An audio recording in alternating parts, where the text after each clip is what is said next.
et ouvrir donc la séance thématique. Là, je lance à Sylvain Rigal le mérite de pouvoir présenter les Merci, Monsieur le Président. Alors, nous allons avoir une séance qui s'intéresse à ce que fait le service de santé, à la fois dans sa pratique chirurgicale et puis dans l'analyse de ses pratiques, pour essayer toujours de s'adapter. Et vous verrez que, par exemple, on va parler de registre, parce que si on veut analyser, il faut avoir des chiffres, et que c'est déjà difficile en pratique civile, mais alors en pratique de chirurgie de guerre, c'est vraiment très difficile.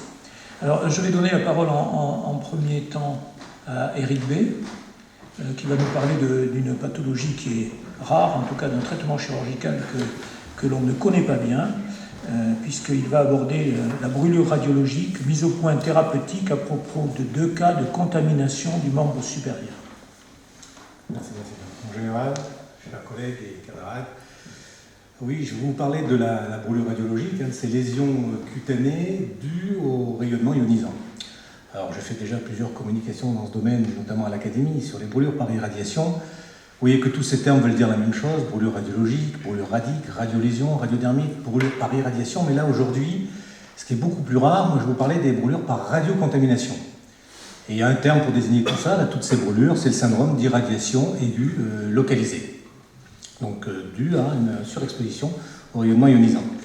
Alors, pour vous dresser un petit peu le contexte, je suis obligé de vous rappeler certaines choses. Il y a 2 types de rayonnement ionisant. Les rayonnements électromagnétiques, qui sont les rayonnements X et gamma, X qu'on connaît très bien en médecine, qui eux sont propres à donner des irradiations. Et à l'opposé, nous avons les rayonnements corpusculaires, donc ces rayonnements particulaires, qui eux sont responsables de contamination. Un accident comme Fukushima, une fission non contrôlée, les produits de fission, ce sont des rayonnements, ce sont des particules qui sont volatiles, et c'est ces particules qui vont faire cette contamination, cette pollution. C'est une véritable catastrophe écologique, c'est une pollution. Donc c'est contamination. Sur le plan physiopathologique, on connaît tous la radioactivité, c'est la désintégration de ces éléments qui émet un rayonnement, et il y a quelque chose à connaître, c'est à la fois l'activité d'une source, ça c'est très important parce qu'elle va déterminer un petit peu les lésions, la période, c'est le temps au bout duquel cette source diminue son activité, et puis le degré, c'est l'unité qui nous permet d'approcher le niveau de la lésion, puisqu'en fonction de cette dose absorbée, les lésions sont plus ou moins importantes. On compare ça par rapport à la brûlure thermique en approfondissement des lésions. Retenez que ces rayons électromagnétiques qui nous intéressent pour aujourd'hui sont très très pénétrants. À l'opposé, les rayonnements corpusculaires propres aux radiocontaminations sont beaucoup moins pénétrants. Le rayonnement alpha, par exemple, ne donne pas lésion cutanée puisqu'il est très peu pénétrant, alors que l'alpha et le bêta délivrent une grande énergie à quelques millimètres dans la peau. L'irradiation, ça c'est connu, c'est une source externe, elle émet un rayonnement, et vous avez 2 types de lésions, c'est soit une irradiation globale, et le premier symptôme c'est un syndrome hématopoïétique avec une aplasie, et puis les syndromes localisés avec des lésions cutanées par exemple. Ces lésions dépendent à la fois de la source, de son activité, de la distance par rapport à la source et de la durée d'exposition. À l'opposé, la contamination, ce sont donc ces particules qui se redéposent et qui vont se déposer soit sur le sol, soit sur le corps, et à ce moment-là vous avez une contamination externe et qui peut devenir interne par inhalation, ingestion ou contaminer une plaie. Donc déjà quelque chose de très important, qu'on ne peut pas désirradier, mais on peut et on doit décontaminer. Et un patient contaminé, pour ceux qui le prennent en charge, est un patient contaminant, alors qu'un patient irradié n'est pas contaminant. Les effets biologiques, il y en a 2 types, c'est surtout les effets déterministes qui nous intéressent. La brûlure est des type d'un effet déterministe, c'est-à-dire que la lésion est directement liée à la dose absorbée. Plus cette dose absorbée est importante, plus la lésion est importante, elle s'oppose aux effets stochastiques, qui sont des effets aléatoires, tardifs dans le temps dans lequel on classe les conséquences secondaires, génétiques ou néoplasiques. Sur le plan de la clinique, et voilà un petit peu comment c'est évolue. Vous avez quelques exemples ici, cela ce sont des radiations, des accidents industriels et médicaux. En bas, c'est un accident médical. Et voilà, ce qu'il faut retenir, c'est qu'à partir de 25 degrés de dose absorbée, la nécrose est inéluctable. La nécrose des tissus mous est inéluctable à 25 degrés. Et ces douleurs et ces lésions sont excessivement douloureuses. Elles sont d'ailleurs traitées par plus de corticoïdes que par morphiniques. Elles sont résistantes aux opiacés. Alors pourquoi on s'intéresse à cette brûlure? Sur l'îlot Percy, vous avez une entité à part, le service de protection radiologique des armées, et un CTBRC. Un CTBRC, c'est le centre de traitement des blessés radiocontaminés. C'est le seul en Île-de-France. En cas d'urgence, d'afflux massif, ces patients seraient dirigés vers Percy avec ce centre de traitement des blessés radiocontaminés. C'est un bâtiment à part, avec une zone froide et une zone chaude, une zone de décontamination, dans laquelle donc se fait en charge ces blessés. Je vais donc vous présenter 2 cas cliniques. Ces cas de radiocontaminants sont extrêmement rares. Le premier, c'est un accident du travail. C'est un accident au CEA, donc c'est à côté dans la région, c'est à Orsay. C'est un accident sur une boîte à gants, sur une chaîne. Le travailleur travaille une boîte à gants dans une ambiance nucléaire, dans une ambiance alpha, et puis malencontreusement la chaîne est remise en route, et à ce moment-là, il y a une effraction du gant, et il y a donc une lésion cutanée et une contamination. Donc il est pris en charge déjà sur le site par une décontamination, et il est adressé sur Percy. Ça répond à tout un tas de conventions entre EDF, l'IRSN, l'Agence de sûreté nucléaire, l'Institut de radioprotection de sûreté nucléaire et le service de santé des armées.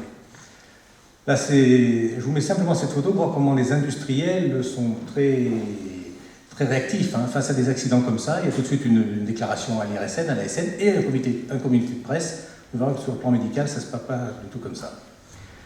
Voilà lorsque le patient arrive à Percy. Donc il arrive, il est pris en charge par l'équipe de protection radiologique des armées et on retrouve une contamination. Vous voyez, il a la plaie au niveau du bras avec au compteur encore 8000 coups par seconde, malgré la première décontamination. On repasse donc en deuxième décontamination. Vous avez une photo du centre de traitement des blessés radiocontaminés.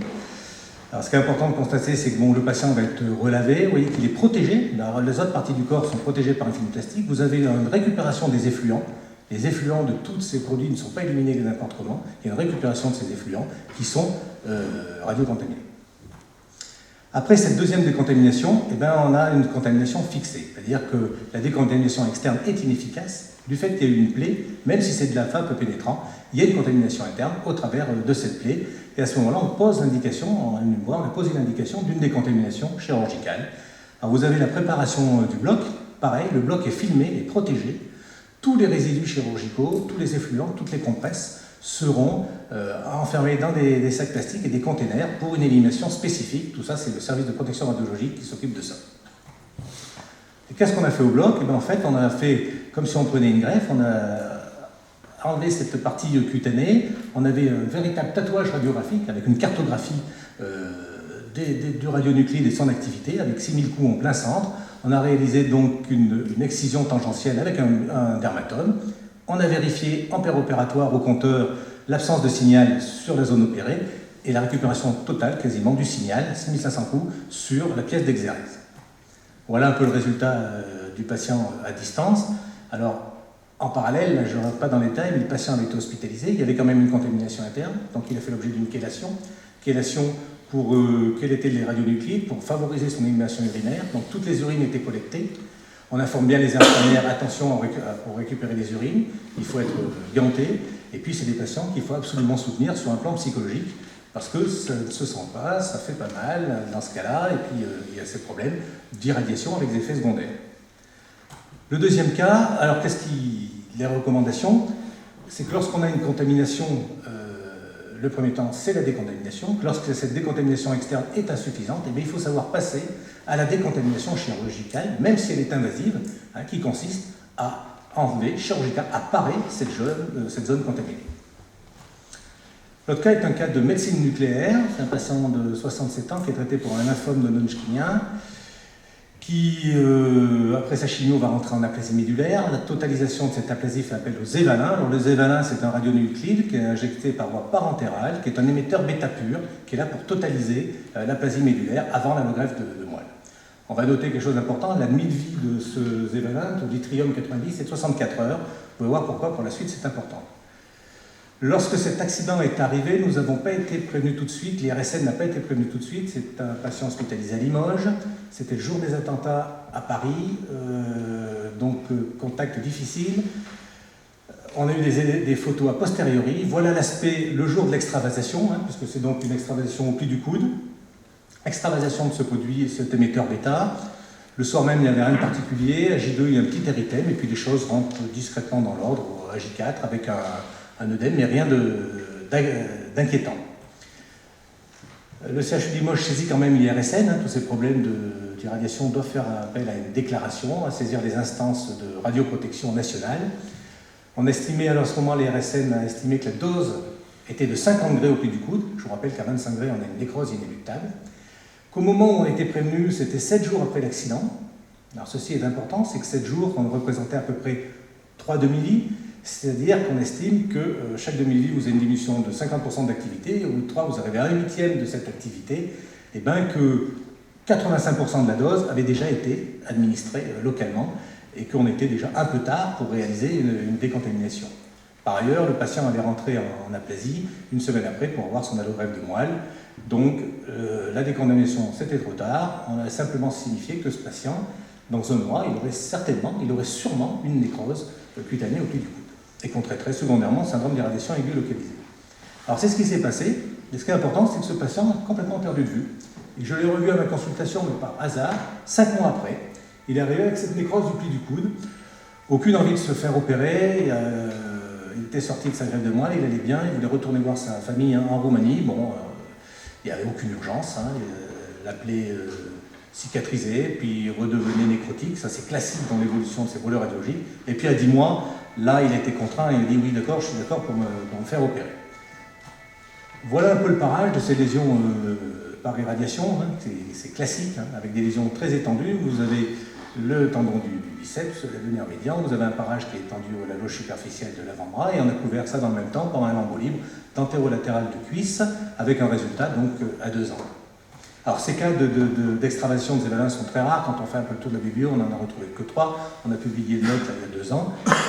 Et suite à ce cas, qu'est-ce qu'il aurait fallu faire? C'est ça la question qu'il faut se poser. Je vous rappelle que toute contamination, c'est une décontamination. Il aurait fallu le décontaminer par une lipoaspiration-lavage. Ce que l'on fait dans les extravasations de produits cyanotoxiques, on fait des lipoaspirations-lavage. Mais il aurait fallu la faire très précocement, puisqu'au moment où on a été prévenu, l'activité, la source, le produit, l'émetteur bêta avait déjà délivré plus de 85% de son activité, donc on était trop tard. Et suite à cet accident, l'IRSN a revu un petit peu les recommandations qui sont données sur la notice du Zevalin, dans lequel on précise qu'il faut masser l'endroit lorsqu'il y a une extravasation, ça ne sert à rien, donc ça ne sert à rien de masser. Par contre, on préconise cette décontamination par une lipoaspiration-lavage, et bien sûr le plus précocement possible, donc une chirurgie non invasive pour éviter ces complications secondaires. Donc en conclusion, ces 4 contaminations sont heureusement très très rares. Toute contamination doit faire appel à une décontamination. C'est une des spécificités de nos centres de traitement des décès radiocontaminés. Cette décontamination, elle peut être invasive, elle doit être chirurgicale. Il faut insister sur toutes les précautions de radioprotection, tant dans la prise en charge de ces patients, mais surtout dans la suite, dans l'élimination des déchets, la gestion des déchets, des effluents, des déchets biologiques. Et puis bien sûr, tous ces accidents doivent faire l'objet absolument d'une déclaration à nos instances de surveillance de la radioprotection au niveau national, que sont l'ASN et l'IRSN. Voilà, je vous remercie. Merci beaucoup. Est-ce qu'il y a des questions? Oui. Monsieur Montier. Merci beaucoup pour cette formidable communication, très instructive, très bien présentée. 2 questions, donc simplement. Dans le premier cas, vous avez parlé d'une chélation du produit donc contaminant qui circulait. Je n'ai pas très bien compris cette affaire de chélation, comment, pourquoi, puisque ça circule partout, pourriez-vous préciser? Et dans le deuxième cas, vous avez parlé de cette lipoaspiration-lavage au niveau du pli du coude. Il n'y a pas tellement de graisse là. Et alors, comment on fait vraiment? Et pourquoi la peau, je suppose, a été lavée, elle, abondamment et préalablement? Pourriez-vous aussi préciser sur ce deuxième cas? Alors, concernant la chélation, c'est bien déclaré, c'est bien connu dans les cas de contamination interne, puisque contamination externe, particules, plaie, on arrive à une contamination interne, ce radionuclide va passer dans le réseau systémique. Et alors, tout ça, c'est pas moi qui m'occupe de ça, moi je suis que chirurgien. Nous sommes des chirurgiens.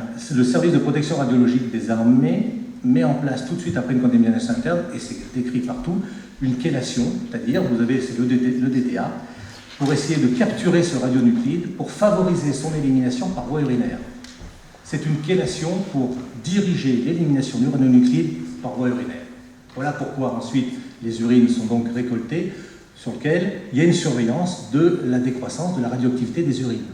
J'ai oublié de vous dire, c'est que même après la prise en charge d'un patient comme ça, le SPRA vient faire des frottis au bloc opératoire, vient faire des frottis pour mesurer s'il n'y a pas de résidus de ces radionuclides, puisque ce sont des particules très volatiles. Voilà.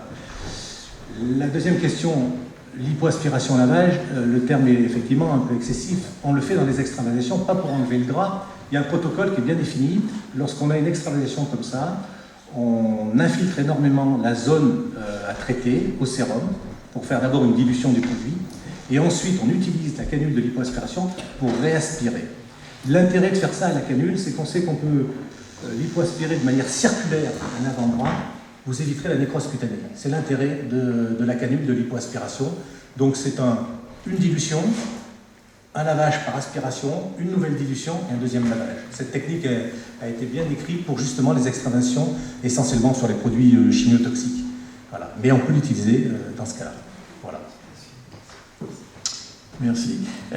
J'ai une question à vous poser par rapport à la protection des chirurgiens par rapport à la contamination, dans le cas où on a un malade contaminé qui est traumatisé, qui a un traumatisme, parce qu'à Lyon, on est près d'une centrale nucléaire et donc on a ce type de situation potentielle qui peut arriver.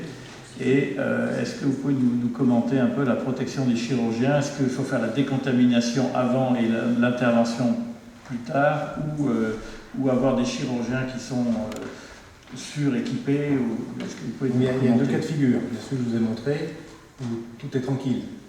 Hein, il n'y a qu'un patient qui arrive, on est en période de temps de paix, le bloc a été installé en moins de 4 heures, ce qui était quand même un excellent résultat, 4 heures pour prendre je pense, un patient comme ça. Toujours est-il que quand je vous ai montré le plan du CTBRC, je n'ai pas insisté, mais il y a des blocs au CTBRC. Et on avait dit, d'ailleurs, on s'était posé la question avec Sylvain Rigal, on nous avait posé la question, on va refaire le CTBRC, est-ce qu'il faut mettre un bloc au sein du CTBRC? On pense que oui. Et il faut, avant de traiter, il faut le décontaminer. Je vous rappelle que ces contaminations, ce sont des particules. Donc le fait de laver, on a déjà une grosse décontamination. Vous avez vu, quand on prend en charge chez malade, avec une simple paire de gants, sur l'alpha, vous ne risquez rien. Masque et gants, vous ne risquez rien. Donc, mais il faut décontaminer en premier, et ça peut être que c'est de la douche. C'est de la douche. Et c'est pour ça qu'on, dans cette perspective de reconstruire le CTBRC, il y a des blocs, et il faut maintenir les blocs au CTBRC pour éviter d'un seul coup d'immobiliser l'activité dans le bloc autour. Voilà. Et tu as envisagé le premier cas, mais le deuxième cas, tout cassé, ouvert, contaminé? On va le rincer, il sera déjà moins contaminant. Et si c'est de l'alpha, parce que c'est souvent ça, c'est de l'alpha ou de la bêta, on se protège facilement. Il faut le laver avant. Ok, il va arriver, mais le problème c'est qu'avant de le passer au scan, il y a la théorie, il y a la vraie vie, et puis on fera comme on pense faire le mieux. Mais c'est des vrais problèmes, ça c'est... Je peux me permettre juste une question. Qui est formé à cette prise en charge? À part vous, parce qu'on a nous un CTRBC, mais en France, qui est formé à cette prise en charge? C'est une bonne question, parce qu'on m'a posé la même question à Lyon il y a 15 jours. J'étais incapable de répondre. Et les gens de Lyon, mes collègues du centre de brûlé de Lyon étaient comment on fait? Est-ce que... Ils ne savaient même pas s'il y avait un CTBRC. Il y a un CTBRC à Lyon, certainement. Il y a une cartographie nationale CTBRC, mais justement, je pense qu'il y a une très mauvaise formation dans ce domaine-là. Oui, alors nous, on est en train, donc avec la nouvelle configuration de notre hôpital, on a un bloc opératoire réservé aux patients contaminés dans ce cas. Je leur réponds, je dis à mon avis, vous avez forcément un CTBRC à Lyon, c'est sûr, donc vous avez un bloc dédié à ça, éventuelle activité.